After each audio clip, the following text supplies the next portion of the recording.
Hello everyone, welcome to Johnny Modeling Studio channel. In the last video, I applied primer to Unit 1. This time, we are going to work on the inner armor for the chest and abdomen. As usual, I will skip the repetitive parts and focus only on the noteworthy steps. Here, I've already finished and painted both shoulders, including the outer cover plates at both sides of the shoulders. Why did I paint these parts first? It's because they need to be installed inside the chest. Both shoulders need to be clamped between the front and back chest pieces, and the neck is fixed directly inside the front chest piece. In the following steps, we will have to bond the front and back of the chest and perform seam and gap filling. The waist section, which will be attached later, also needs seam and gap filling, meaning it won't be possible to reopen these parts once assembled. This is why both shoulders and neck must be installed beforehand. So if you are planning to paint this model, be sure to refer to the instruction carefully, follow the assembly order, and plan your workflow. Once we've joined the front and back and connected the internal lighting set, you will see a small hole here, which is where the entry plug goes. When fully inserted, the lights, including the one in the head, will turn on. Why didn't I attach the cover plates to the shoulders yet? They are not obstructed and can be added later. Since the entire black chest armor will be painted, attach them later will reduce the need for masking. After assembly, it's time for seam and gap filling. The first two steps is bonding. Here, I'm using Tamiya's green capped thin cement.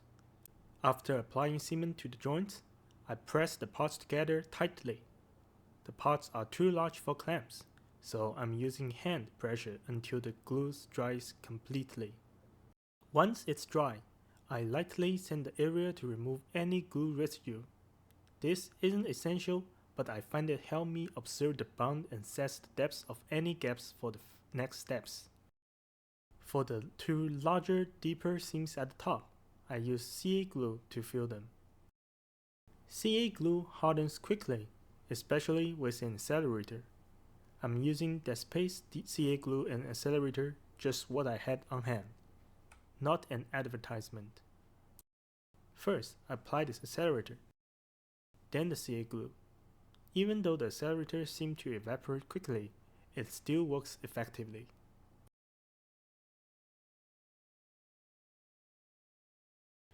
The two lower seams are shallower, so I'm using putty instead.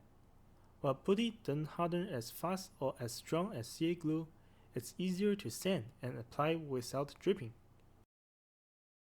But remember, putty shrinks as it dries, so apply a bit extra.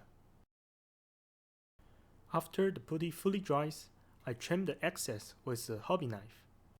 Because I applied extra putty to account for shrinkage, trimming before sanding saves effort.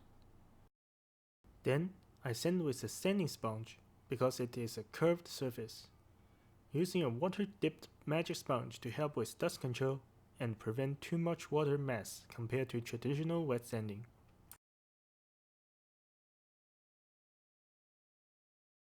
After a bit of sanding, I clean and check. Stop as soon as it's smooth and avoid oversanding. Since CA glue can be harder than plastic when cured, I use a semi-rigid sanding stick to handle it. This helps prevent sanding away too much plastic around the CA glue areas, which would happen if I use a softer sanding sponge.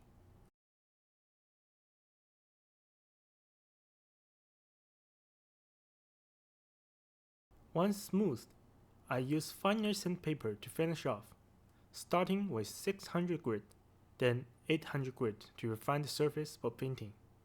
Now, on to painting. The first step is the primer. I'm using Mr. Hobby's black primer.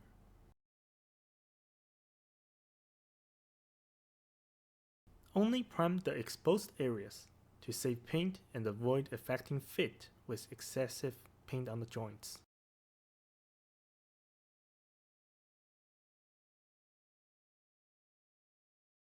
When the primer is dry and even, it's time for the main color. I use Jump Wing 002 Gloss Black. I use a wet spray technique for a shiny finish. Once dry, I apply a layer of gloss varnish using Mr. Hobby's GX112.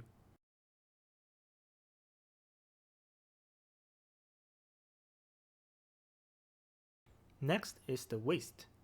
All three waist sections share a similar structure joint at the sides, which also requires seam and gap filling.